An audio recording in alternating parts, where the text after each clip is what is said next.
നമസ്കാരം.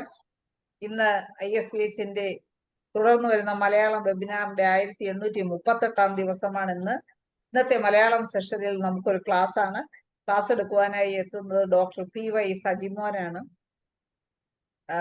ഡോക്ടറുടെ ഇന്നത്തെ ക്ലാസ് കേൾക്കുന്നതിനു വേണ്ടി സൂം പ്ലാറ്റ്ഫോമിൽ എത്തിയിട്ടുള്ള എല്ലാ ബഹുമാന്യരായ ഡോക്ടേഴ്സിനെയും ഹോമിയോപ്പതി സ്നേഹികളെയും വളരെ സ്നേഹപൂർവ്വം ഇന്നത്തെ സെഷനിലേക്ക് സ്വാഗതം ചെയ്യുന്നു. ഡോക്ടർ സജിമോൻ കോട്ടയം കുറിച്ചി ഗവൺമെന്റ് ഹോസ്പിറ്റലിൽ വളരെ നന്നായി ക്യാൻസർ വിഭാഗം കൈകാര്യം ചെയ്തുകൊണ്ടിരിക്കുന്ന ഡോക്ടറാണ്. അതിൽ പ്രാവീണ്യം തെളിയിച്ചു കൊണ്ടിരിക്കുകയാണ് അദ്ദേഹം. നമുക്ക് പല ക്ലാസ്സുകൾ ഇതിനകം ക്യാൻസറിനെ കുറിച്ച് എടുത്തുകൊണ്ടേ ഇരിക്കുകയാണ്. ഇന്നും നമുക്ക് ക്യാൻസറിനെ കുറിച്ച് തന്നെയുള്ള പ്രാഥമിക മാനദണ്ഡങ്ങൾ ഹോമിയോപ്പതിയിൽ കൂടി എങ്ങനെ മാനേജ് ചെയ്യാം എന്നുള്ളതാണ് ഇന്നത്തെ നമ്മുടെ വിഷയം. ഒരു നിമിഷം ഈശ്വര പ്രാർത്ഥനയോടുകൂടി നമുക്ക് ഇന്നത്തെ ഒരു കാര്യം കൂടെ ഒന്നുകൂടി ഓർമ്മിപ്പിക്കുകയാണ്. സെപ്റ്റംബർ 28 കൊച്ചിയിൽ വെച്ച് താജ് വിവാന്തയിൽ വെച്ച് നടക്കുന്ന IFPHന്റെ 5 ഇയർ സെലിബ്രേഷനിൽ ഇനിയും രജിസ്റ്റർ ചെയ്യാത്തവർ തീർച്ചയായിട്ടും രജിസ്റ്റർ ചെയ്ത് നമ്മുടെ പ്രോഗ്രാമിൽ പങ്കെടുക്കുക. നമ്മുടെ പ്രോഗ്രാം ഒരു വൻ വിജയമാക്കുന്നതിന് വേണ്ടി എല്ലാ ഡോക്ടേഴ്സും ഹോമിയോപ്പതി സ്നേഹികളും അതിൽ ഭാഗവാക്കാകണം. എല്ലാവരും പങ്കെടുത്ത് നമ്മുടെ പ്രോഗ്രാം ഒരു വൻ വിജയമാക്കുക. ഇനിയും രജിസ്റ്റർ ചെയ്യാത്തവർ എത്രയും വേഗത്തിൽ രജിസ്റ്റർ ചെയ്ത് ട്രെയിൻ ടിക്കറ്റും പ്ലെയിൻ ടിക്കറ്റും ഒക്കെ ബുക്ക് ചെയ്ത് നമ്മുടെ പ്രോഗ്രാമിന് എത്തണം എന്ന് മാത്രം റിക്വസ്റ്റ് ചെയ്തുകൊണ്ട് ഇന്നത്തെ നമ്മുടെ സെഷനിലേക്ക് കടക്കാം. നല്ലൊരു ക്ലാസ് പ്രതീക്ഷിച്ചുകൊണ്ട് ഡോക്ടർ PY സജിമോനെ ഇന്നത്തെ സെഷനിലേക്ക് ആദരപൂർവ്വം സ്വാഗതം ചെയ്യുന്നു. ഡോക്ടറെ ക്ലാസ്സുകൾ.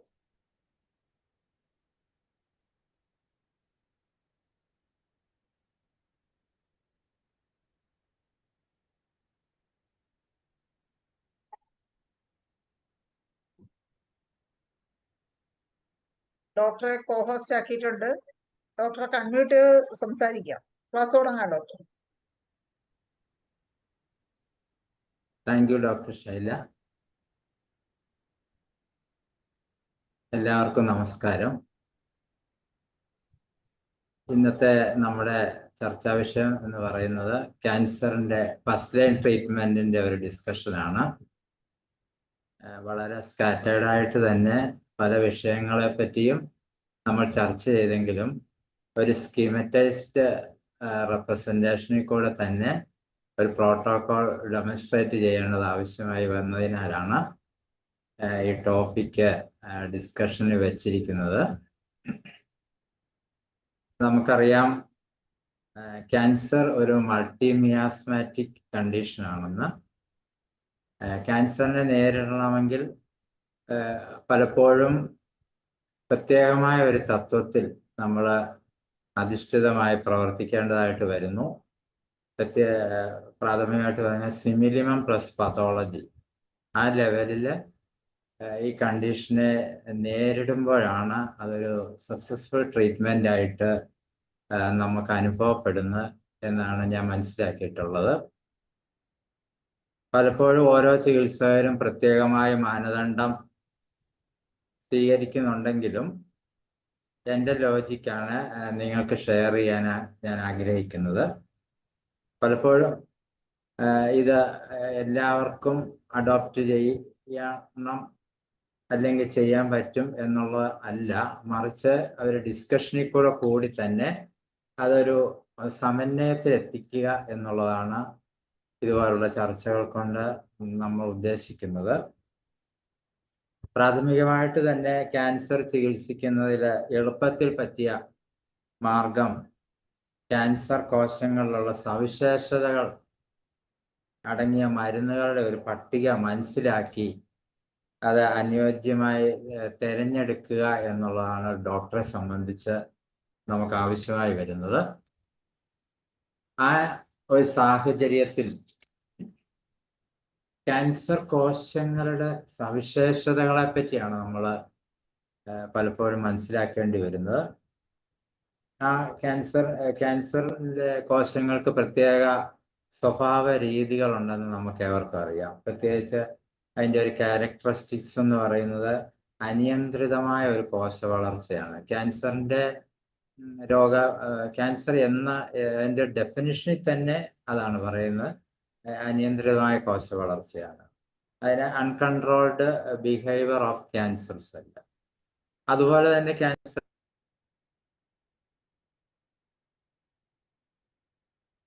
ഡോക്ടർ മ്യൂട്ടായിപ്പോയി. ഡോക്ടറെ സജിമോൻ ഡോക്ടറെ മ്യൂട്ടായിപ്പോയി.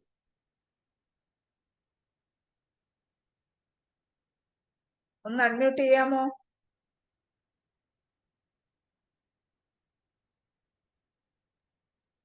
ഓക്കെ, കേൾക്കാം. സാധാരണ ക്യാൻസർ കോശങ്ങൾക്ക് പ്രത്യേകതരമായ ക്യാരക്ടറിസ്റ്റിക്സ് ഉണ്ട് എന്നുള്ള കാര്യം നമുക്ക് ഏവർക്കും അറിയാം. പ്രത്യേകിച്ച് അനിയന്ത്രിതമായ കോശ വളർച്ച, അത് ക്യാൻസറിന്റെ ഡെഫിനിഷനിൽ തന്നെ അതാണ് നമ്മൾ വിവരിക്കുന്നത്. അതുപോലെ തന്നെ പക്വതയില്ലാത്ത ഒരു സഞ്ചാര സവിശേഷത ഈ ക്യാൻസർ കോശങ്ങൾക്കുണ്ട് എന്നുള്ളതാണ് നമുക്ക് മനസ്സിലാക്കാൻ സാധിക്കും. അതിന് wandering behaviour of cancer cell, ഈ കോശങ്ങളിലെ അവക്വമായ സ്വഭാവ സവിശേഷതകൾ ആ വ്യക്തിയിൽ അന്തർലീനമാകുന്ന ഒരു രീതി വരുമ്പോഴാണ് ഒരു ക്യാൻസറും ക്യാൻസറിന്റെ അവസ്ഥകളും ഒക്കെ നമുക്ക് നേരിടേണ്ടതായിട്ട് വരുന്നു എന്നുള്ളതാണ് നമ്മൾ മനസ്സിലാക്കേണ്ടത്. അപ്പൊ ചികിത്സാ രംഗത്ത് പലവിധ മാർഗങ്ങൾ നമ്മൾ ഹോമിയോപ്പതി ചികിത്സ സ്വീകരിക്കേണ്ടി വരുന്നു എന്നുള്ള ഒരു വസ്തുതയിൽ നമ്മൾ ഏവരും പലപ്പോഴും നമ്മുടെ തത്വാധിഷ്ഠിതമായ ഒരു സിമിലിമം നമ്മൾ അഡോപ്റ്റ് ചെയ്യണമെങ്കിൽ അത് ഇൻഡക്ഷൻ ഓഫ് കോൺസ്റ്റിറ്റ്യൂഷണൽ റെമഡി ആയിരിക്കും.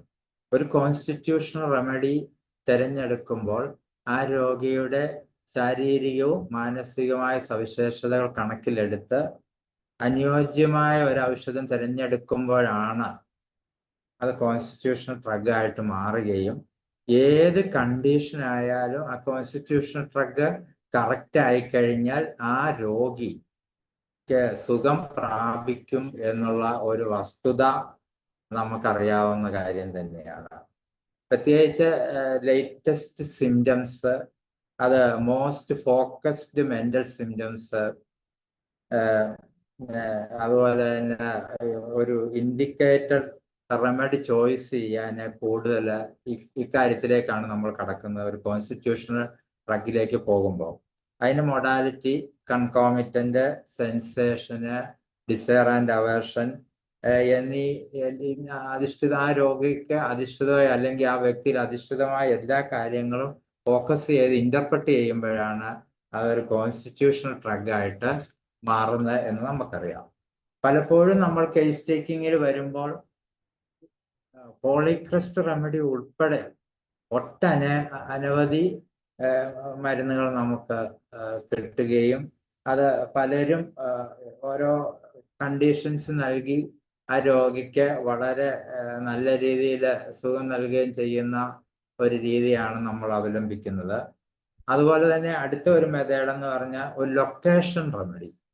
പലപ്പോഴും ഓരോ മെഡിസിനും ആക്ട് ചെയ്യുന്ന ഓരോ ഓർഗൻസ് അല്ലെങ്കിൽ ഒരു സ്ഥലങ്ങള് എന്നിവ കൃത്യമായിട്ട് മെൻഷൻ ചെയ്യുന്ന ഡ്രഗുകൾ ചോയ്സ് ചെയ്യുമ്പോൾ പലപ്പോഴും ഒരു പതോളജി ലെവലിൽ അത് വർക്ക് ചെയ്യുന്നതായി ക്യാൻസർ കേസുകളിൽ നമ്മൾ കണ്ടുവരുന്നുണ്ട്. അതാണ് ലൊക്കേഷൻ റെമഡി. ഉദാഹരണമായിട്ട് പറഞ്ഞു കഴിഞ്ഞാൽ ഹൈഡ്രാസിസ് സ്റ്റൊമക്കിലും ബ്രസ്റ്റിലും ഒക്കെ വളരെയധികം ലൊക്കേറ്റഡ് റെമഡിയാണ്. അതുപോലെ സ്റ്റൊമക്ക്, പിന്നെ അതുപോലെ തന്നെ ബ്രസ്റ്റിലൊക്കെ അതിൻ്റെ കോശങ്ങളെ സ്വാധീനിക്കുകയും അതിൻ്റെ ഡിസോർഡറുകളെ വളരെയധികം പിന്നെ കുറയ്ക്കുകയും ചെയ്യുന്ന ഒരു കഴിവ് ലൊക്കേഷൻ റെമഡികളുണ്ട്. പലപ്പോഴും ഹൈഡ്രാസിസ് പിന്നെ ടോട്ടാലിറ്റി ലെവൽ വരികയില്ല എന്നുള്ളതല്ല ഞാനിവിടെ പറയുന്നത്, ആ ഒരു ക്ലാസിഫിക്കേഷൻ പറഞ്ഞു എന്ന് മാത്രമേ ഉള്ളൂ. അതുപോലെ തന്നെ ഏറ്റവും കൂടുതൽ നമ്മൾ ഉദ്ദേശിക്കുന്നതാണ് സിറ്റുവേഷണൽ റെമഡീസ്. അത് അക്യൂട്ട് കണ്ടീഷൻസിൽ ആ രോഗി നമ്മളുടെ മുന്നിൽ എത്തുകയും അവർക്ക് വേണ്ട പെട്ടെന്ന് നൽകുന്ന ഒരു സാഹചര്യം വന്നാൽ ഏറ്റവും ലേറ്റസ്റ്റ് സിംറ്റവും മോസ്റ്റ് ഫോക്കസ്ഡ് മെന്റൽ സിംറ്റവും നറേറ്റ് ചെയ്ത് ആ രോഗിക്ക് നമ്മൾ മരുന്ന് സെലക്ട് ചെയ്ത് കൊടുക്കുന്നു എന്നുള്ളതാണ് വസ്തുത. വേറൊരു കാറ്റഗറി എന്ന് പറയുന്നത് ക്യാൻസർ ഡയാത്തിസിസ് എന്ന് പറയുന്ന ഒരു കാറ്റഗറിയാണ്. അത് ഒരു വ്യക്തി അല്ലെ ആ ക്യാൻസർ രോഗം വരാനുള്ള ഒരു അന്തർലീനത്വം, ആ സവിശേഷതയുള്ള കാറ്റഗറിയിലുള്ള ആളുകൾക്ക് മെൻഷൻ ചെയ്യുന്ന ഒട്ടനവധി ക്യാൻസർ ഡയാത്തിസിസ് ഡ്രഗുകൾ ഹോമിയോപ്പതിയിൽ നമുക്ക് ഉണ്ട് എന്നുള്ള കാര്യം ഏവർക്കും അറിയാവുന്നതാണ്.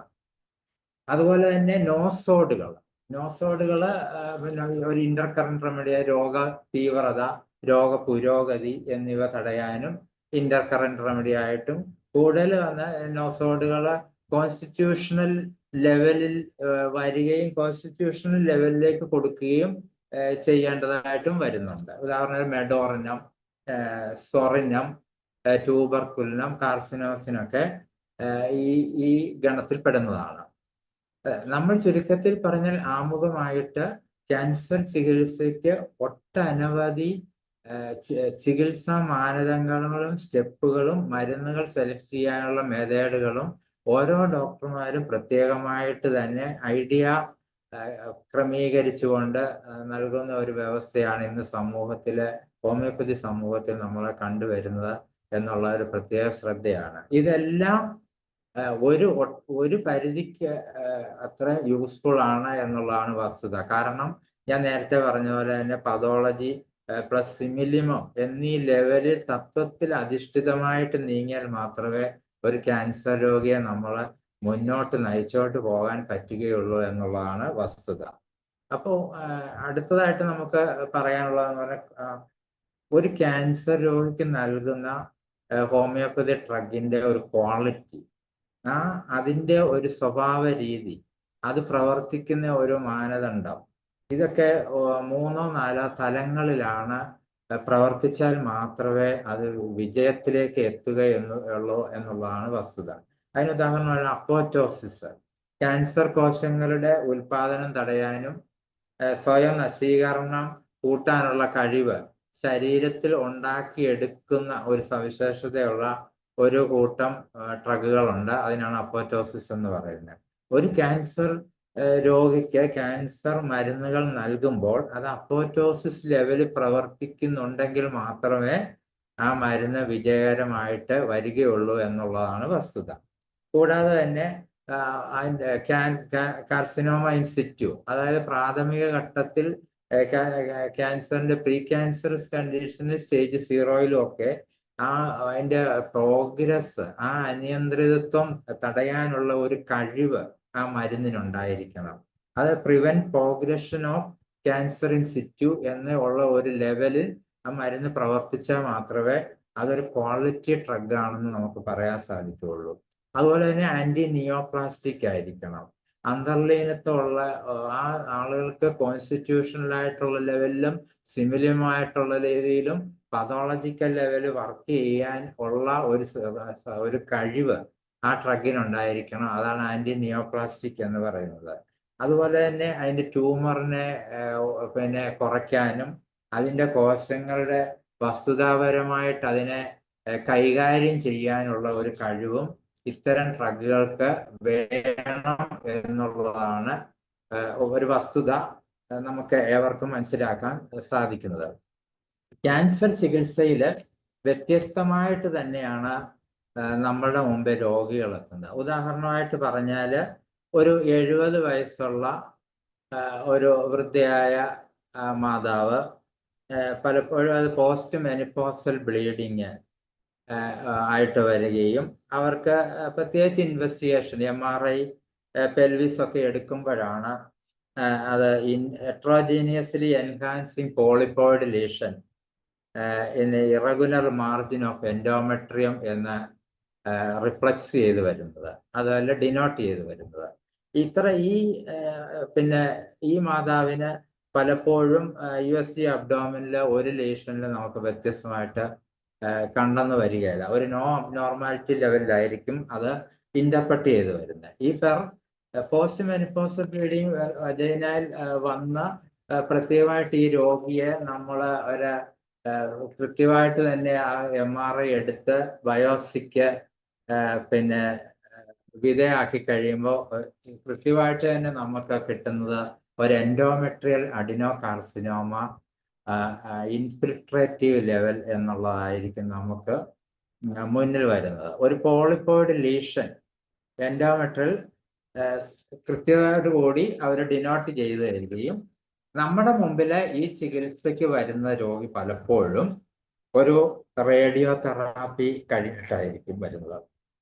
ഈ റേഡിയോ തെറാപ്പി പലപ്പോഴും ലോക്കലൈസ്ഡ് ആയിട്ടുള്ള ഒരു ബ്രാക്കി തെറാപ്പി ലെവലിലായിരിക്കും ഈ രോഗി വിധേയമായിട്ട് ഇതിന് ശേഷം ഈ ട്രീറ്റ്മെന്റ് എല്ലാം കഴിഞ്ഞായിരിക്കും നമ്മുടെ മുമ്പിൽ വരുന്നത്. അപ്പൊ ഈ രോഗിയെ ഒരു പാലിയേറ്റീവ് ലെവലിൽ കൊണ്ടുപോകണോ അല്ലെങ്കിൽ ഒരു ക്യൂറേറ്റീവ് ലെവലിൽ കൊണ്ടുപോകണോ എന്നുള്ള രീതിയിലുള്ള ഒരു സംശയം നമ്മുടെ മുമ്പിൽ ഉണ്ടാകുകയും ഈ രോഗിയെ എങ്ങനെ നമ്മൾ കൈകാര്യം ചെയ്യാം, അവർക്ക് എങ്ങനെ ഒരു ചികിത്സ നൽകാനുള്ള ഒരു ട്രീറ്റ്മെന്റ് പ്രോട്ടോകോൾ എങ്ങനെ അവലംബിക്കാം എന്നുള്ളതാണ് വസ്തുതാപരമായിട്ട് നമ്മൾ പരിശോധിക്കേണ്ടത്.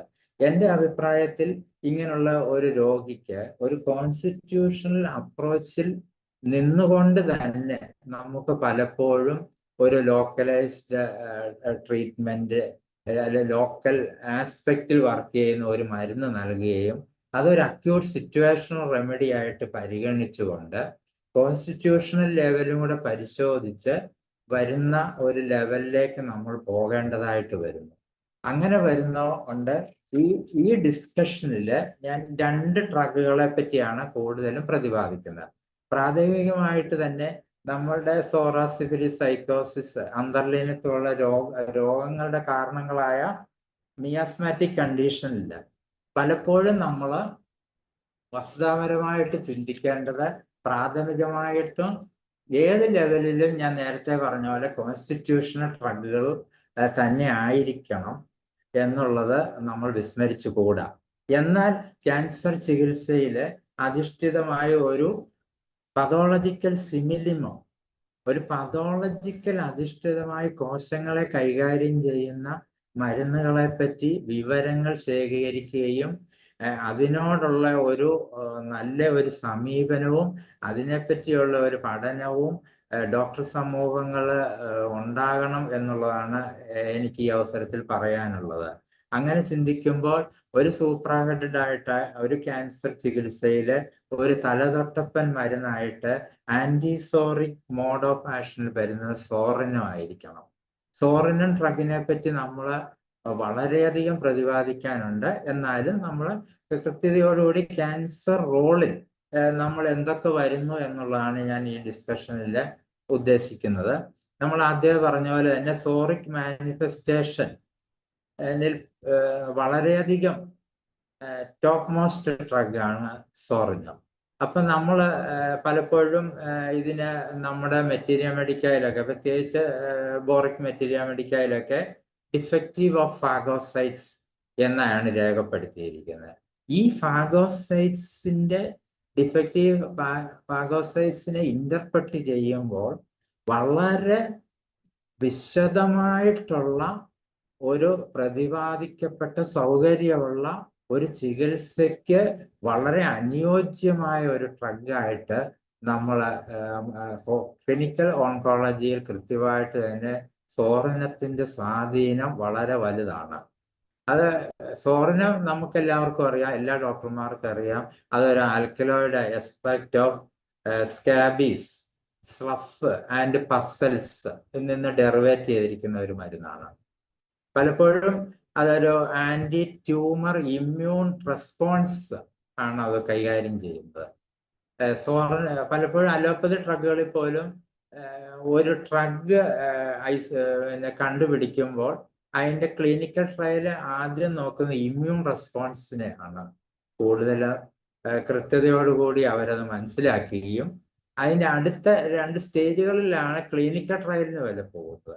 100% ക്ലിനിക്കൽ ഒരു ഇമ്മ്യൂൺ റെസ്പോൺസ് ആയി മാറുന്ന ഒരു ഡ്രഗ് ആയിരിക്കും ഹോമിയോപ്പതിയിലാണേലും അലോപ്പതിയിലാണേലും ആയുർവേദത്തിലാണേലും അതൊരു ക്യാൻസർ ട്രീറ്റ്മെന്റിനുള്ള ഡ്രഗായിട്ട് മാറുന്നത്.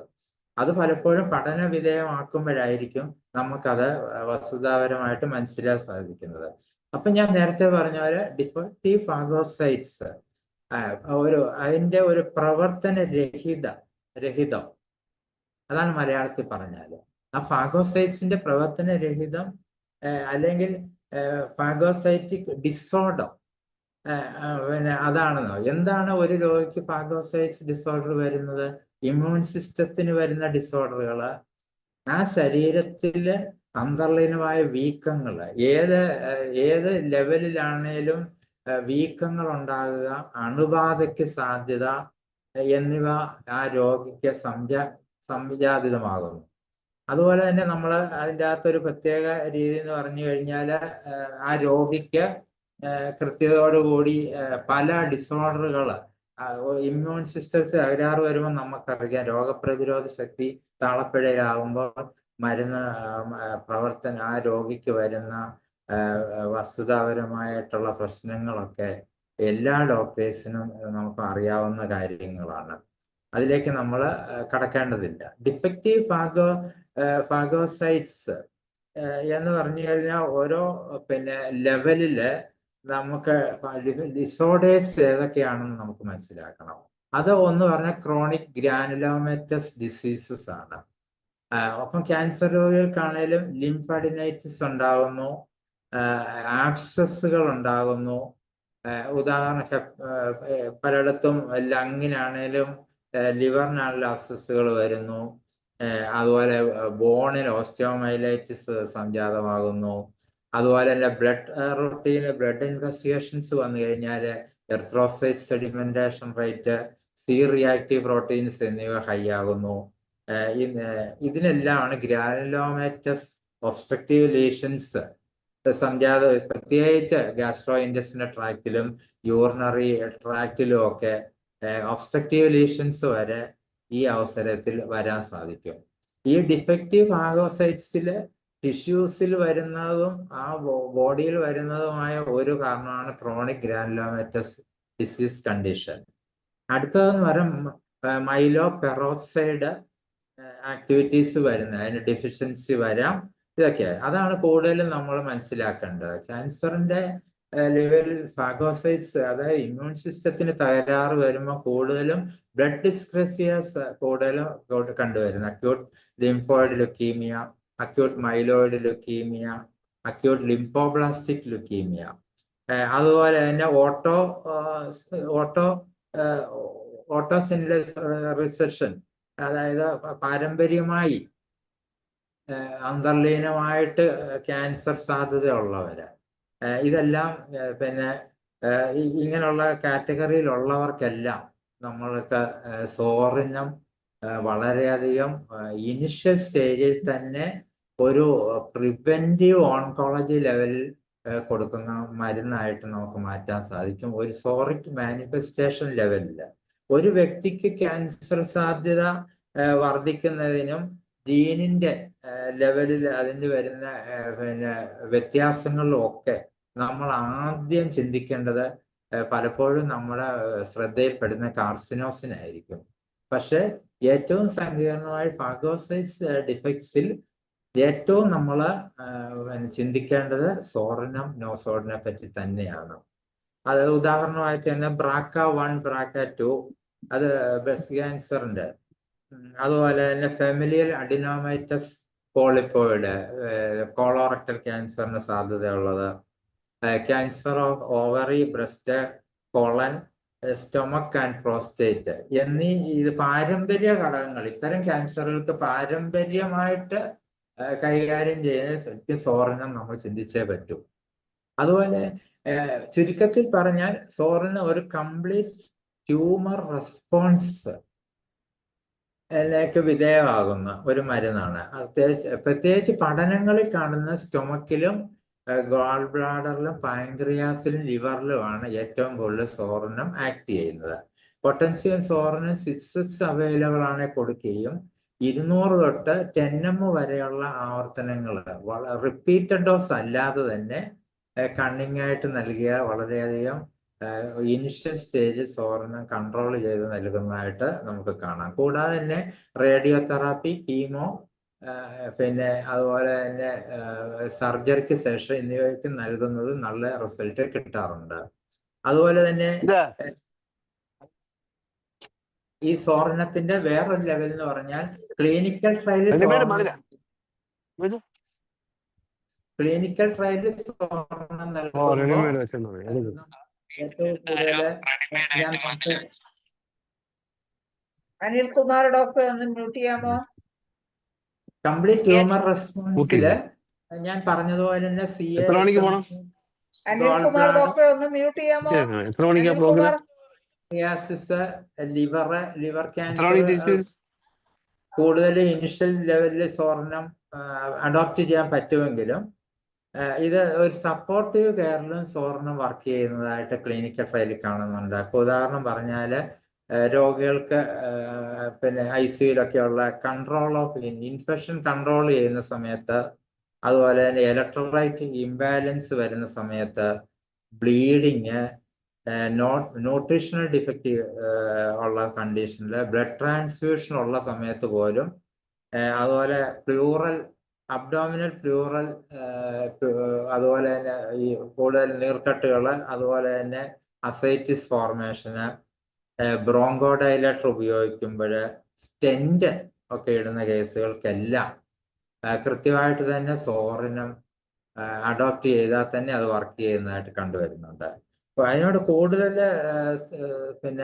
കൂടുതൽ സോറിനം വർക്ക് ചെയ്യുന്ന മരുന്നുകൾ, അതിനോടൊപ്പം വർക്ക് ചെയ്യുന്ന മരുന്ന്, പ്രത്യേകിച്ച് ലിവർ കണ്ടീഷൻസിന് ചെലിഡോണിയം, കാർഡസ്, ഹെപ്പറ്റോബിലിയറി സിസ്റ്റത്തിൽ വരുന്നത്, സ്റ്റൊമക് ക്യാൻസർ കാർബോ അനിമാലിസ്, അതുപോലെ ത്രോട്ടിൽ വരുന്നതിലും ബ്ലഡ് ഡിസ്ക്രേസികൾ ബരേറ്റ കാർബ്, ബ്രെയിൻ ട്യൂമറിലുള്ള കൊണിയം, ബോൺ ക്യാൻസറിലുള്ള മെഡോറിനം, ലിവർ ക്യാൻസറിനുള്ള കോളിസ്റ്ററിനം എന്നീ മരുന്നുകളോടൊപ്പം ഒക്കെ നല്ല ആക്ഷൻ, സിമിലർ ആയിട്ട് ആക്ഷൻ കിട്ടി അതിനോടൊപ്പം നല്ല രീതിയിൽ വർക്ക് ചെയ്യുന്ന മരുന്നാണ് സോറിനം. അപ്പൊ ചുരുക്കി പറഞ്ഞാൽ ഒരു ഫസ്റ്റ് ലൈൻ ട്രീറ്റ്മെന്റിൽ ഒരു സോറിക് മാനിഫെസ്റ്റേഷൻ നിലയിൽ ഒരു ഇനിഷ്യലി ഒരു രോഗി വന്നാൽ ഒരു ഫസ്റ്റ് സെക്കൻഡ് സ്റ്റേജുകളിൽ അല്ലെ pre cancerous condition, cancer in സിറ്റ്യൂവില് ഒരു ഇന്റർപെട്ടൽ ഒരു ഡിഫക്റ്റീവ് ഫാഗോസൈറ്റ്സ് ലെവലിലൊക്കെ ത്രട്ടൻഡായിട്ട് കണ്ടീഷൻ വരാത്ത എല്ലാ സ്റ്റേജിലും സോറിനം ഒരു നല്ല സെലക്റ്റീവ് ഡ്രഗ് ആയിട്ട് നമ്മൾ കരുതേണ്ടതാണ്. അത് നമ്മളൊരു മിയാസ്മാറ്റിക് ലെവലിൽ ഒരു കിങ് സൾഫറിന്റെ അതേ സ്ഥാനത്ത് കോൺസ്റ്റിറ്റ്യൂഷൻ ലെവൽ സൾഫറിനേക്കാളും കൂടുതൽ കോൺസ്റ്റിറ്റ്യൂഷൻ അപ്രോച്ചിൽ കിട്ടുന്ന മരുന്നുകളിൽ ഒന്നാണ് സോറിനം. അടുത്തതെന്ന് പറഞ്ഞ ഒരു സൈക്കോട്ടിക് മാനിഫെസ്റ്റേഷനുള്ള ഡ്രഗാണ് നമ്മൾ കോമൺലി ഏത് ഓവർ ഗ്രോത്തിലും ഏത് മോഡ് ഓഫ് ടിഷ്യൂസിൽ ഡിസോർഡർ വരുമ്പോഴും നമ്മൾ ചിന്തിക്കുന്ന അടുത്ത മരുന്നാണ് തൂജ ഓസിഡന്റാലിസ്. ഓൺകോളജിയിൽ ഏറ്റവും കൂടുതൽ ഉപയോഗിക്കുന്നതും തൂജ തന്നെയാണ്. ഇത് ലീഡർഷിപ്പ്, ഒരു ലീഡർ ഹോമിയോപ്പതിക് മെഡിസിൻ സൈക്കോസിസ് ലെവലിലും സൈക്കോസിസ് കണ്ടീഷനിലും ഒരു ഹോമിയോപ്പതിക് മെഡിസിന്റെ ഒരു ലീഡർ മരുന്നായിട്ടാണ് തൂജയെ നമ്മൾ കാണേണ്ടത്. ഇപ്പൊ കൂടുതൽ പറഞ്ഞു കഴിഞ്ഞാൽ ക്രോണിക് വെനേറിയൽ ഒറിജിൻ ആണെന്നൊക്കെ നമ്മളിത് നമ്മുടെ തത്വാധിഷ്ഠിതമായ ലെവലിൽ ഡിസ്ക്രൈബ് ചെയ്യുമെങ്കിലും growth of the skin and mucous membrane എന്നാണ് അത് അടിവരയിട്ട് പ്രതിപാദിക്കുന്നത്. അപ്പോൾ സ്കിന്നിലും മ്യൂക്കസ് മെംബ്രെയിലും എവിടെയാണേലും പ്രവർത്തിക്കാൻ അനുയോജ്യമായ ഒരു സൈക്കോട്ടിക് റെമഡി തൂജ എന്തുകൊണ്ടും കിങ്, ഒരു ക്ലിനിക്കൽ ഓൺകോളജിയിലെ ഒരു കിങ് ആണ് എന്ന് നമുക്ക് ഈ അവസരത്തിൽ പറയാൻ സാധിക്കും. നമ്മൾ തത്വാധിഷ്ഠിതമായിട്ട് പ്രോളിക്രസ്റ്റ് ഓഫ് ക്യാൻസർ പെടുത്തുന്ന മരുന്നുകൾ cover all symptoms of psychotic reaction mode എന്നാണ് ബുക്കുകളിലൊക്കെ പ്രതിപാദിക്കുന്നത്. എല്ലാ സിംറ്റംസും കവർ ചെയ്യുന്ന ഒരു മരുന്ന്. അത് പ്രീ ക്യാൻസറസ് കണ്ടീഷനിലാണേലും ബിനൈൻ കണ്ടീഷൻസ് ഓഫ് ട്യൂമർ ആണേലും മാലിഗ്നന്റ് അഫക്ഷൻസിലാണേലും തൂജ ഒരു അക്വേർഡ് സൈക്കോസിസ് ലെവലിൽ പ്രവർത്തിക്കുന്ന മരുന്നായിട്ടാണ് നമ്മൾ കാണേണ്ടത്. ഇതിന്റെ മാനിഫെസ്റ്റേഷന്റെ ഒരു പ്രത്യേകത എന്ന് പറഞ്ഞാല്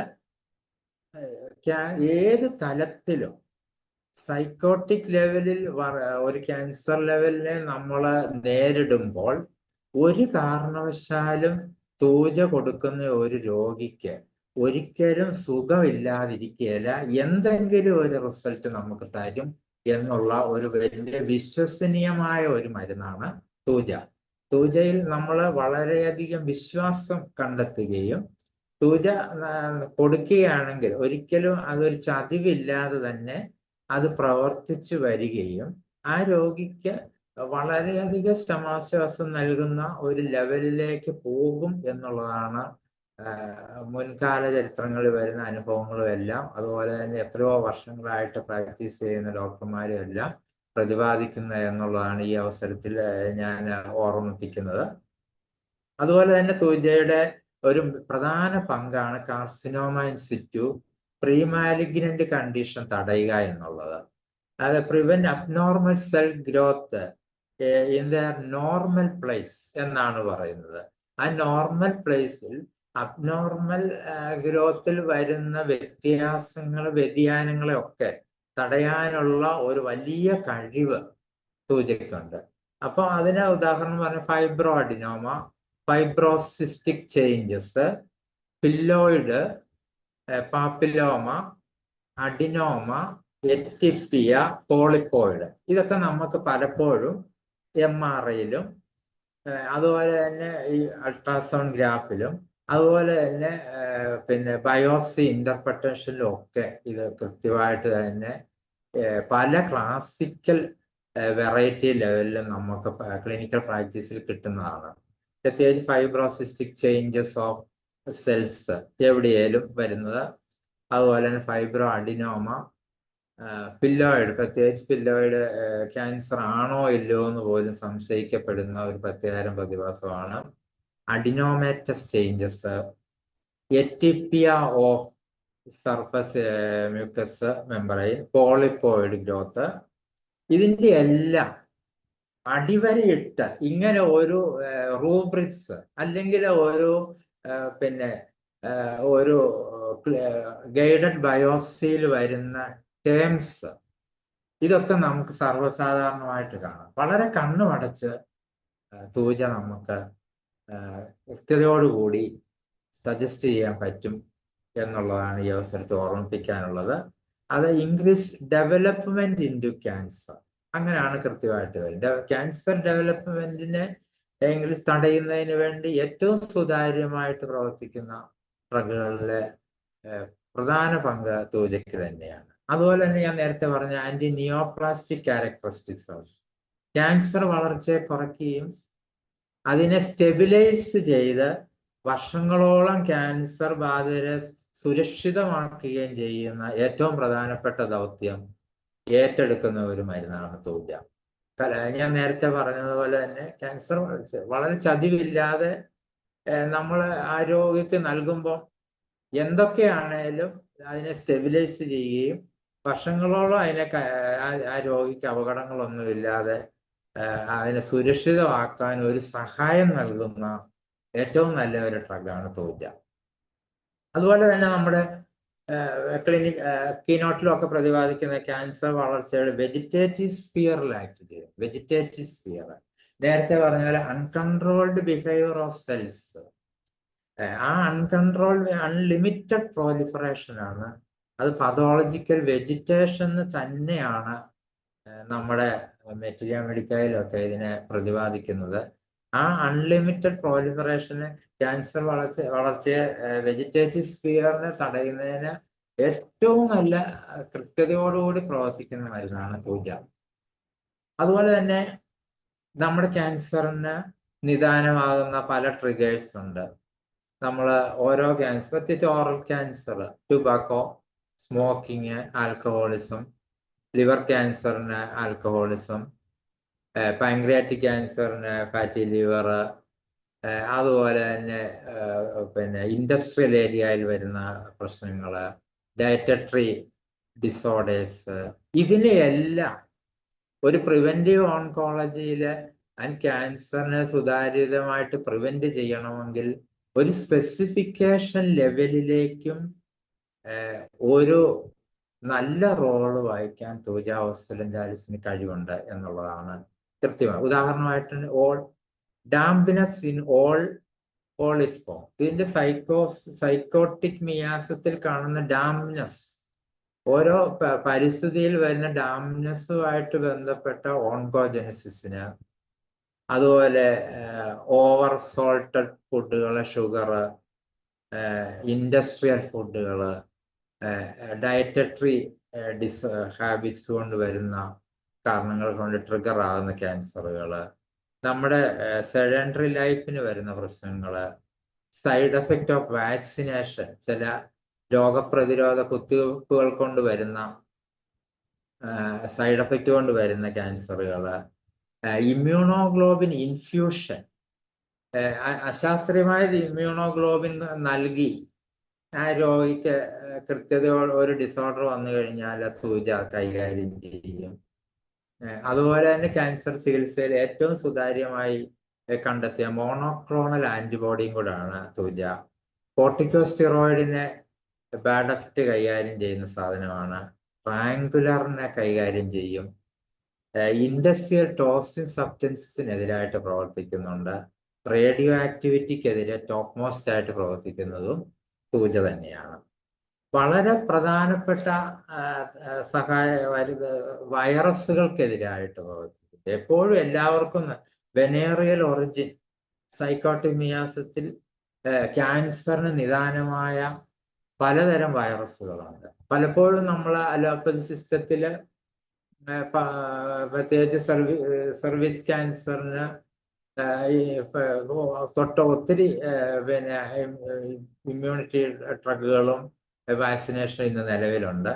അതുപോലെ തന്നെ ഹോമിയോപ്പതിയിൽ ഒരു പ്രിവെന്റീവ് ആസ്പെക്റ്റ് സ്പെസിഫിക്കേഷനായിട്ട് നൽകാൻ ആന്റിവൈറലായിട്ട് ക്യാൻസറിന് എതിരെ പ്രവർത്തിക്കുന്ന ഹ്യൂമൻ പാപ്പിലോമ വൈറസിന് ഇപ്പൊ ഫലപ്രദമായ അലോപ്പതി പിന്നെ ഇഞ്ചക്ഷൻസും അത് ഗവൺമെന്റ് പ്രോട്ടോക്കോളിലും ഒക്കെ ഉണ്ട്. നമുക്കതിനെ തുല്യമായിട്ട് എന്തുകൊണ്ടോന്ന് ചോദിച്ചാൽ HPV വൈറസിനെതിരെ പ്രവർത്തിക്കുന്നവന് തൂജ തന്നെയാണ്. എപ്സ്റ്റീൻ ബാർ വൈറസിനെതിരായിട്ട് പ്രവർത്തിക്കും. ഹെർപ്പിസ് സിംപ്ലക്സ് 1 and 2-നെതിരെ, അതുപോലെ കപ്പോസിസ് സാർക്കോമ, ഇൻക്യൂറബിൾ കപ്പോസിസ് സാർക്കോമയ്ക്ക് തൂജ ഹൈപ്പൊട്ടൻസി കൊടുത്താൽ വളരെയധികം ഹെൽപ്ഫുൾ ആകുന്നുണ്ട്. Cytomegalo virus, human herpes virus, hepatitis C and D virus, ഇങ്ങനെ ഒട്ടനവധി വൈറോളജി ലെവലിലുള്ള ക്യാൻസറിനെ പ്രിവെന്റ് ചെയ്യാനും തൂജ ഓസ്റ്റലൻഡാലിസിന് കഴിവുണ്ട് എന്നുള്ളതാണ് വസ്തുത. അതുപോലെ ക്യാൻസർ കോശങ്ങളുടെ ഉൽപാദനം തടയാനും സ്വയം നശീകരണം കൂട്ടുന്നതിന് ഏറ്റവും കൂടുതൽ കഴിവുള്ളത് തൂജയ്ക്ക് തന്നെയാണ്. അത് അപ്പോറ്റോസിസ് ഡ്രഗുകളിൽ ടോപ്പ് മോസ്റ്റ് ആണ് സൈക്കോട്ടിക് ലെവലിൽ. ഇതാണ് നമുക്ക് പ്രത്യേകമായിട്ട് തൂജയെ പറ്റി പറയാനുള്ളത്. സിന്തറ്റിക് റെപ്പർട്ടറിയിൽ പിന്നെ തൂജയെ പറ്റി പറയുന്നത് തരംതിരിച്ച് പിന്നെ റെപ്പർട്ടോറിയ അനാലിസിസ് പറയുന്നത് ഷൈനസ് ആണ്.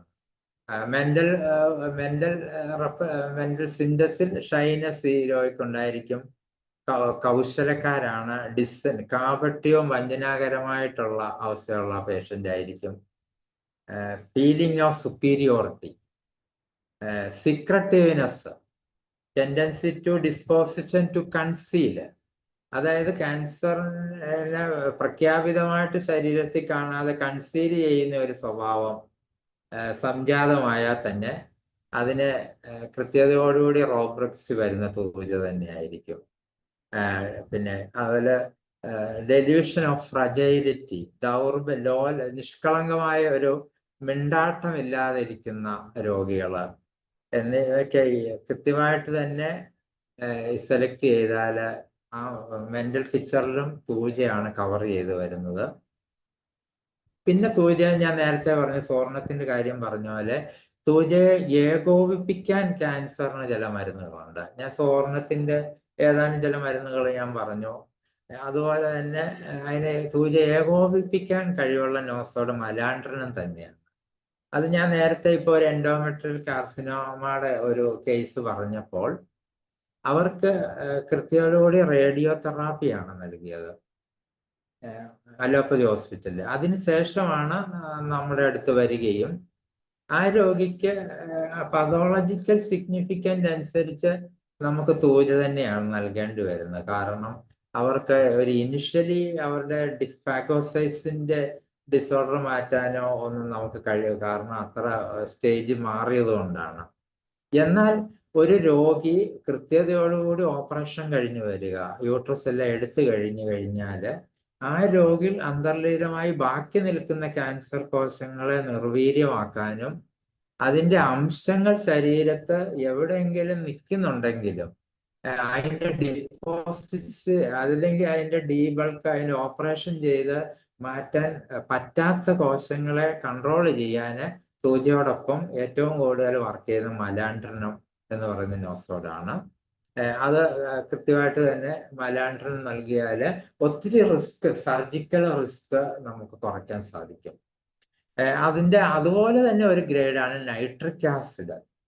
നൈട്രിക് ആസിഡ് കോശങ്ങൾ പ്രത്യേകിച്ച് മ്യൂക്കസ് മെമ്പറയിൽ വരുന്ന irregularities, integral level irregularities, border edges, അതുപോലെ തന്നെ കോശങ്ങളിൽ വരുന്ന വ്യത്യാസങ്ങളാണ് എക്സസീവ് പെയിൻഫുൾ കണ്ടീഷൻസ് എല്ലാം, പ്രത്യേകിച്ച് നെർവ് എൻഡിങ്സിങ് വരുന്ന പെയിൻ പോലും നൈട്രിക് ആസിഡാണ് കൂടുതലും നേക്കഡായിട്ട് ക്യാൻസർ രോഗികൾക്ക് പ്രവർത്തിക്കുന്നത്. അതുപോലെ തന്നെ നൈട്രിക് ആസിഡും തൂജയും നൽകുമ്പോൾ ക്യാൻസർ വരുന്ന നോസിസിറ്റീവ് പെയിൻ ആണ്. ആ ഇന്റൻസിറ്റി ഓഫ് ഓൾ സെൻസേഷൻ എന്നാണ് തൂജയ്ക്ക് പറയുന്നത്. പ്രത്യേകിച്ച് നൈട്രിക് ആസിഡിനും മെഡോറിനും ഇത് കൃത്യമായിട്ട് തന്നെ പറയുന്നുണ്ട്. All sensation intensity feeling. അതുപോലെ തന്നെ ട്രോപ്സി, ഇന്റേണൽ ആൻഡ് എക്സ്റ്റേണൽ ട്രോപ്സി. ഇന്റേണൽ ട്രോപ്സി വരുമ്പോൾ അസൈറ്റിസ് ഡെവലപ്മെന്റ്സ് വരാം, നീർക്കെട്ടുകൾ കൂടുതൽ വരാം, സി റിയാക്റ്റീവ് പ്രോട്ടീൻസ് ഹൈ ആയിരിക്കും, ESR ഹൈ ആയിരിക്കും. ഇങ്ങനെയുള്ളവർക്ക് പെയിൻഫുള്ളും അതിൽ ഇൻക്യൂറബിലിറ്റി കാണുമ്പോൾ തൂജയോടൊപ്പം നൽകേണ്ടത് മെഡോർണം, നൈട്രിക് ആസിഡ് എന്നീ ലെവലിലുള്ള ഒരു ഏകോപന മരുന്നുകൾ നമുക്ക് യോജിച്ച് പ്രവർത്തിപ്പിക്കാൻ പറ്റുന്നതാണ്. അതുപോലെ തന്നെ റേഡിയേഷനും കീമോതെറാപ്പിക്കും കൃത്യതയോടുകൂടി അതിൻ്റെ ദൂഷ്യഫലങ്ങളെയൊക്കെ കൈകാര്യം ചെയ്യുവാൻ ഉള്ള ഒരു കഴിവ് തൂജയ്ക്കുണ്ട്. ക്യാൻസർ കച്ചഷ്യ, പ്രത്യേകിച്ച് ഹെപ്പാറ്റിക് ഇൻവോൾവ്മെന്റ് വരുന്നത്, അനീമിയായ, അതുപോലെ തന്നെ നൈട്രിക് ആസിഡ്, തൂജ കഴിഞ്ഞ് നൈട്രിക് ആസിഡ് കൂടുതലും കൊടുക്കുന്നത് കാപ്പിലറി ലീക്കേജിനാണ്. അത് ഓറൽ ക്യാൻസറിനും റെക്ടൽ ക്യാൻസറിനും ഒക്കെ, ബ്ലാഡർ, കോളൻ, ഇതെല്ലാം സർജിക്കൽ ലെവലിൽ വരുന്ന കാപ്പിലർ ലീക്കേജസ് ഡെവലപ്പ് ചെയ്യും. ഈ ലീക്കേജസിനെ കൈകാര്യം ചെയ്യാൻ ഏറ്റവും നല്ല മരുന്ന് പിന്നെ നൈട്രിക് ആസിഡ്, തൂജയ്ക്ക് ശേഷം നൈട്രിക് ആസിഡാണ് എന്നുള്ളതാണ് വസ്തുത.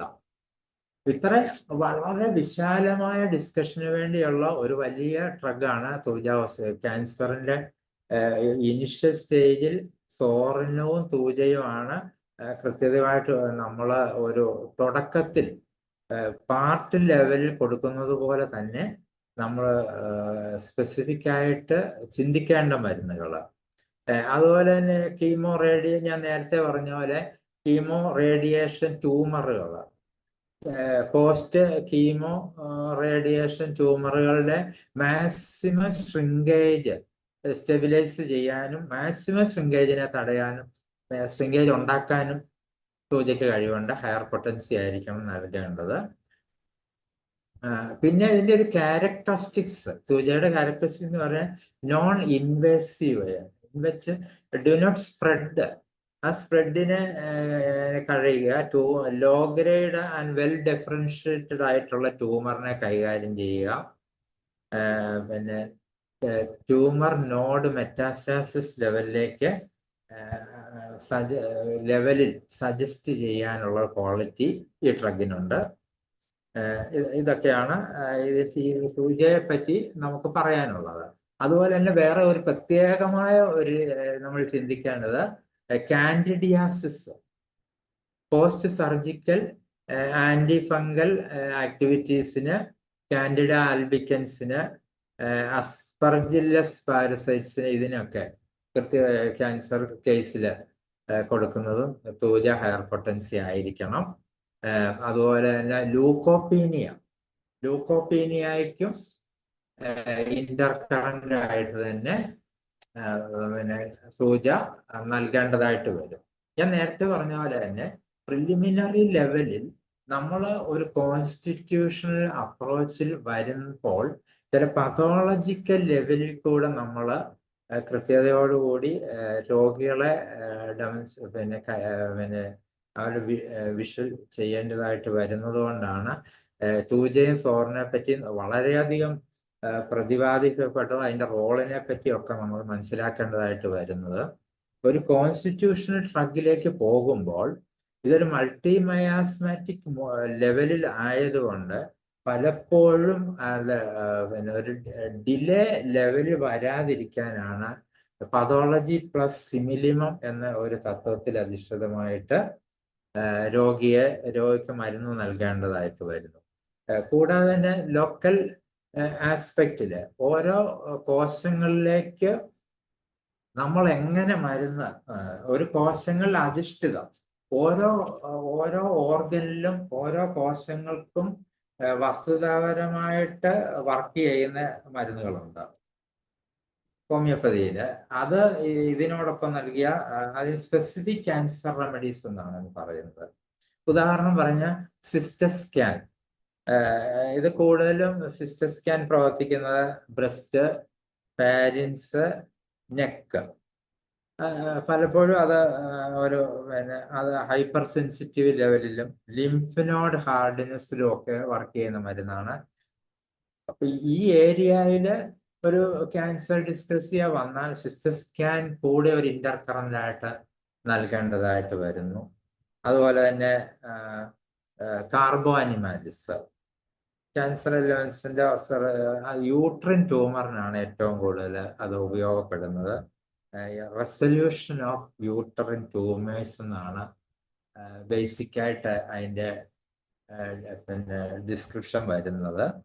അതുപോലെ കൊണ്ടിരാങ്കോ സ്റ്റൊമക്കില്, ഇൻഡസ്റ്റിനില്, ഈസോഫാഗൽ ക്യാൻസറിന് പലപ്പോഴും നോൺ ഒബ്സ്ട്രക്റ്റീവ് പിന്നെ ഈസോഫാഗൽ, അതുപോലെ തന്നെ നോൺ ഒബ്സ്ട്രക്റ്റീവ്, അതായത് ഒബ്സ്ട്രക്ഷൻ, പൈലോറിക് ഒബ്സ്ട്രക്ഷൻ, ഇതിനൊക്കെ അല്ലാതെ നോൺ ഒബ്സ്ട്രക്റ്റീവ് ലെവലിൽ ഏറ്റവും നല്ല വർക്ക് ചെയ്യുന്ന മരുന്നാണ് കൊണ്ടിരാങ്കോ.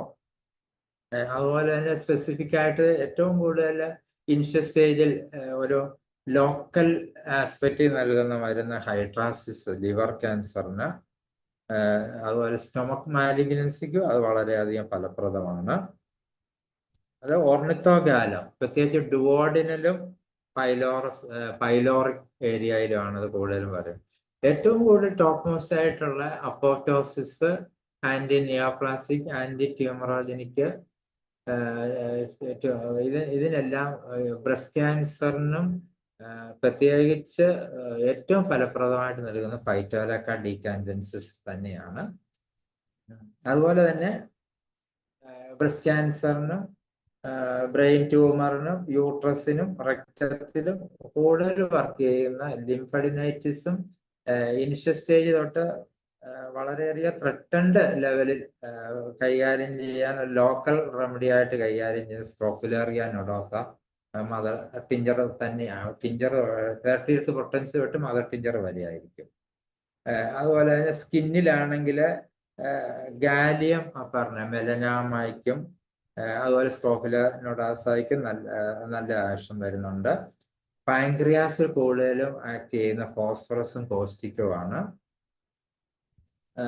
ഇങ്ങനെ ഓൾ ടൈം ലെവലിൽ ഇനിഷ്യലി അതിൻ്റെ ഒരു മെത്തേഡ് ഡെവലപ്പ് ചെയ്യുക. ചുരുക്കി പറഞ്ഞു കഴിഞ്ഞാൽ കോൺസ്റ്റിറ്റ്യൂഷണൽ ലെവലിനോടൊപ്പം തന്നെ കോൺസ്റ്റിറ്റ്യൂഷണൽ ഡ്രഗിനെ ചീഫ് റെമഡി ആയിട്ട് കൈകാര്യം ചെയ്തുകൊണ്ട് പതോളജിക്കൽ സിഗ്നിഫിക്കൻ്റ് ലെവലിൽ വരുന്ന സിമിലിമത്തിനോടൊപ്പം തന്നെ പതോളജിക്കൽ ആസ്പെക്റ്റിൽ റോള് ചെയ്യുന്ന ഓരോ ഓർഗനിലും അഫക്റ്റ് ചെയ്യുന്ന, അഫിനിറ്റ് ചെയ്യുന്ന ഡ്രഗുകളുണ്ട്. അതിനെ കൂടെ മനസ്സിലാക്കി കോർഡിനേറ്റ് ചെയ്ത് ഒരു ചികിത്സാ അവലംബമാണ് ക്യാൻസർ ചികിത്സയ്ക്ക് നല്ലത് എന്നുള്ളതാണ് എൻ്റെ അഭിപ്രായം.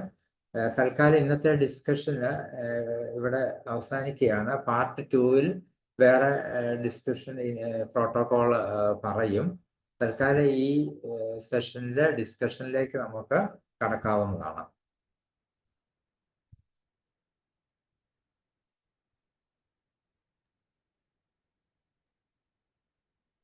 കഴിഞ്ഞോ?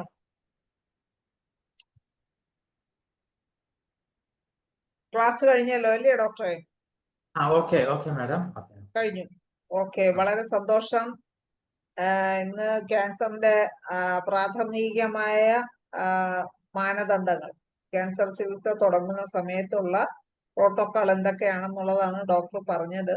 എന്തായാലും ക്യാൻസർ ചികിത്സ തുടങ്ങാൻ ഒത്തിരി മെഡിസിനുകളെ കുറിച്ചാണ് ഡോക്ടർ ഇന്ന് സംസാരിച്ചത്.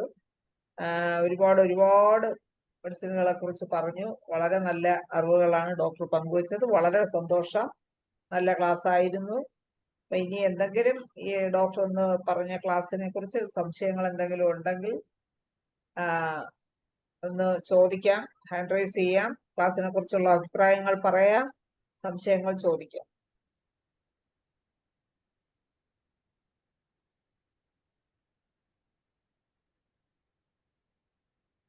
ഇത്രയും നല്ല ക്ലാസ്സുകളൊക്കെ ഡോക്ടർ വന്ന് എടുക്കുമ്പോ എന്തായാലും എന്തെങ്കിലും സംശയങ്ങളോ അല്ലെങ്കിൽ ക്ലാസ്സിനെ കുറിച്ച് അഭിപ്രായങ്ങളോ ഒക്കെ ഒന്ന് പറയാം. തീർച്ചയായിട്ടും ഒന്ന് വീഡിയോ ഓൺ ആക്കിയില്ലെങ്കിലും ഒന്ന് ഹാൻഡ് റൈസ് ചെയ്ത് ക്ലാസ്സിനെ കുറിച്ചുള്ള അഭിപ്രായങ്ങളൊക്കെ പറഞ്ഞ് പോകാം. ഡോക്ടർ ജീന ജോസൊക്കെ മുഖം കാണിച്ചിട്ടുണ്ടല്ലോ. എന്തെങ്കിലും പറയാനുണ്ടോ ഡോക്ടറെ? ആർക്ക് വേണമെങ്കിലും പറയാം. ഒന്ന് ഹാൻഡ് റൈസ് ചെയ്താൽ മതി. അൺമ്യൂട്ട് ചെയ്യാനുള്ള ഓപ്ഷൻ ഇടാം.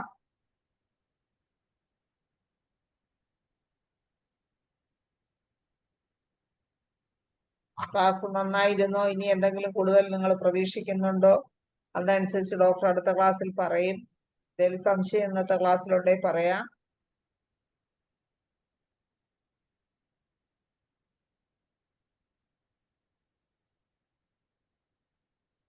ഷഫീഖ് ഡോക്ടർക്ക് എന്തെങ്കിലും പറയാനുണ്ടോ?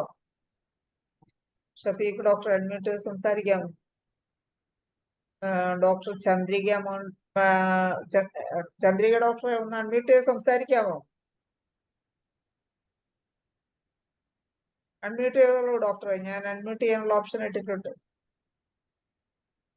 ചന്ദ്രിക ഡോക്ടർക്ക് സംസാരിക്കാം, അൺമ്യൂട്ട് ചെയ്ത് സംസാരിക്കാം.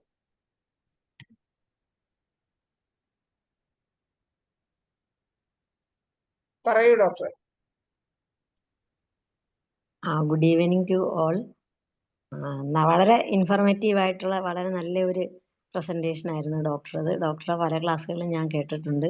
അതെ, ഇപ്പോഴത്തെ ഏറ്റവും വലിയ നമ്മൾ അഭിമുഖീകരിക്കുന്ന ഏറ്റവും വലിയൊരു പ്രശ്നം എന്ന് പറയുന്നത് തന്നെ ക്യാൻസറസ് കണ്ടീഷനാണ്. സമൂഹത്തിലും ക്യാൻസറാണ്, മനുഷ്യനും ക്യാൻസറാണ് പൊതുവെ പറയുകയാണെങ്കിൽ. ഇതിനെ ഉന്മൂലനം ചെയ്യാൻ നമ്മളുടെ മയാസ്മാറ്റിക് റെമഡീസും നമ്മുടെ കോൺസ്റ്റിറ്റ്യൂഷണൽ റെമഡീസും ഒക്കെ തന്നെ ഉപയോഗിച്ചെങ്കിൽ മാത്രമേ ഇതിനെയൊക്കെ നമുക്ക് നേരിടാൻ പറ്റത്തുള്ളൂ. അപ്പം ഡോക്ടറുടെ നല്ലൊരു അപ്രോച്ചാണ് അത്. നമുക്കെല്ലാം ഫലപ്രദമായി ഉപയോഗിക്കാൻ പറ്റട്ടെ എന്ന് ഞാൻ ആശംസിക്കുകയാണ്. ഡോക്ടർക്ക് നല്ല ഒരു congratulation, all the best. Okay Chandrika ഡോക്ടറെ, വളരെ സന്തോഷം രണ്ടു വാക്ക് സംസാരിച്ചത്. ഇതുപോലെ ക്ലാസ് എടുക്കുന്നവർക്ക് ഒരു പ്രചോദനം കിട്ടുന്നതിന് വേണ്ടി, അവർക്ക് ഇനിയും വീണ്ടും ക്ലാസ് എടുക്കുവാൻ ആ ഒരു സന്തോഷം ഉണ്ടാകാൻ വേണ്ടി നമ്മൾ എല്ലാവരും ശ്രമിക്കേണ്ടതായിട്ട് കൂടിയുണ്ട്. ഒന്ന് അൺമ്യൂട്ട് ചെയ്ത് എല്ലാവർക്കും ഓരോ ക്ലാസ്സിലും 2-3 പേരെങ്കിലും സംസാരിക്കുക. അതിന് പുറകോട്ട് നിൽക്കരുത്, അതിന് നാണം വിചാരിക്കേണ്ട, അല്ലെങ്കിൽ പറയുന്നത് മോശമായി പോകുമെന്നൊന്നും വിചാരിക്കേണ്ട. എന്ത് വേണമെങ്കിലും പറയാം. വീഡിയോ ഓൺ ആക്കണമെന്നില്ല. എല്ലാവർക്കും സംസാരിക്കും.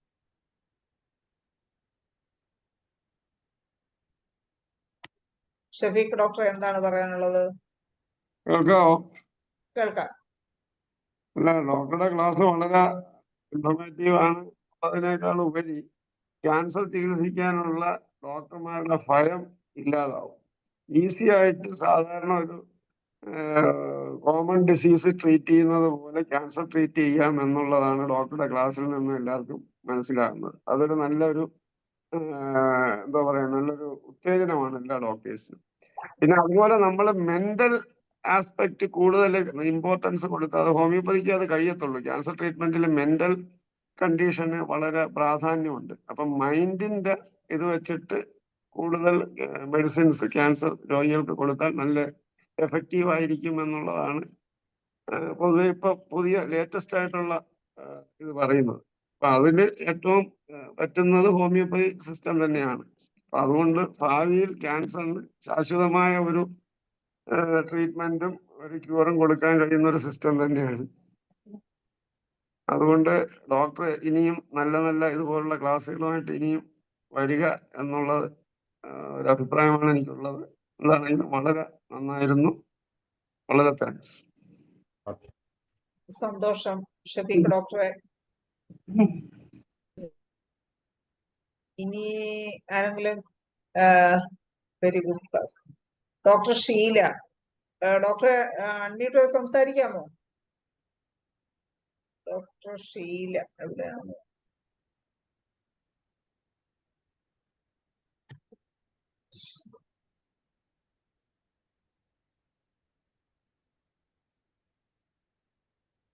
നീ അൺമ്യൂട്ട് ചെയ്ത് നോക്കേ ഡോക്ടറെ.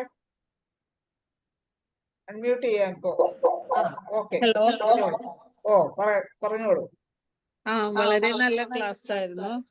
ഞാൻ ഡോക്ടറുടെ പ്രീവിയസ് ക്ലാസ്സസ് ഒക്കെ കേൾക്കുന്നുണ്ടായിരുന്നു.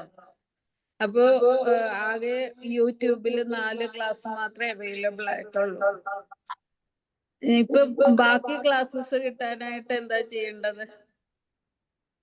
ഡോക്ടർ 2 സിസ്റ്റം ഓൺ ആക്കിയിട്ടുണ്ട്. അതുകൊണ്ട് ഒരു എന്താണ് ഒരു അതും ഞാൻ കേട്ടുകൊണ്ടിരുന്നത് ഇതിനകത്തായിരുന്നു, ഈ ലാപ്ടോപ്പില്.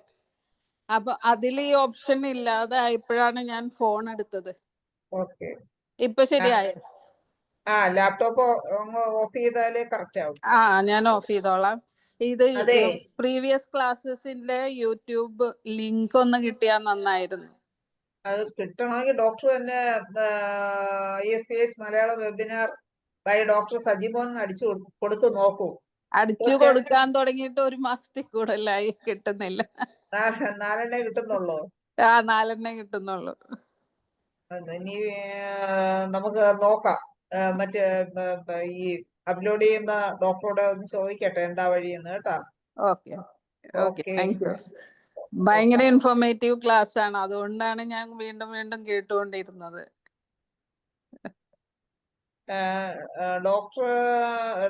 ഡോക്ടർ ഷീലയെന്ന് കണ്ടപ്പോ എന്റെ കൂടെ പഠിച്ച ചില ഷീലമാരൊക്കെ ഉണ്ട്, അവരെങ്ങാനും ആണോ എന്നൊരു സംശയം ഉണ്ടായിരുന്നു. ഇനി ഒരിക്കലും അഡ്മ്യൂട്ട് ചെയ്യണേ. ഓക്കെ, ഞാൻ 28-ന് കാണാം. അല്ലേ? അത് തന്നെ, അവിടെ വരുമല്ലേ? അൺമ്യൂട്ട് ചെയ്യല്ല, വീഡിയോ ഓൺ ആക്കിയാൽ നമുക്കൊന്ന് കാണാമായിരുന്നു. പോട്ടെ, നമുക്ക് എറണാകുളത്ത് വെച്ച് കാണാം. തീർച്ചയായിട്ടും അതൊന്നുകൂടി ഓർമ്മിപ്പിക്കുകയാണ്. സെപ്റ്റംബർ 28-നുള്ള പ്രോഗ്രാമിന് എത്രയും വേഗം വരാൻ നിങ്ങൾ എല്ലാവരും തയ്യാറെടുക്കുക. ഷീല ഡോക്ടർ പറഞ്ഞ പോലെ നമുക്ക് എല്ലാവർക്കും അവിടെ കാണാം. അതെ. വളരെ നല്ല ക്ലാസ് എടുത്ത സജിമോൻ ഡോക്ടർക്കുള്ള നന്ദി കൂടി ഷീല ഡോക്ടർ ഒന്ന് പറയാമോ? നന്ദി ഇപ്പൊ തന്നെ പറഞ്ഞു കഴിഞ്ഞു. ഞാൻ സ്ഥിരമായിട്ട് കേട്ടുകൊണ്ടിരിക്കുന്ന ഒരു ക്ലാസ് ആണ് ഡോക്ടറുടെ. എന്താന്ന് വെച്ചാൽ ക്യാൻസർ ട്രീറ്റ്മെന്റിൽ ഇത്ര ഭയങ്കര എലാബറേറ്റ് ആയിട്ട് പറഞ്ഞു തരുന്ന വേറൊരു ഡോക്ടറെ ഞാൻ കണ്ടിട്ടില്ല. അതുകൊണ്ടാണ് ആദ്യത്തെ ഒരു ക്ലാസ് കേട്ടപ്പോൾ തന്നെ എനിക്ക് ഭയങ്കര ഇഷ്ടമായി. വീണ്ടും വീണ്ടും ഞാൻ ക്ലാസ്സസ് സെർച്ച് ചെയ്തുകൊണ്ടിരുന്നു. പക്ഷേ യൂട്യൂബിൽ കാണാതായപ്പോൾ ഞാൻ ഡോക്ടറെ വിളിച്ചു. ഡോക്ടറെ വിളിച്ചിട്ട് ചോദിച്ചപ്പോൾ ഡോക്ടറുടെ കയ്യിലും 4 ഉണ്ടായിരുന്നുള്ളൂ.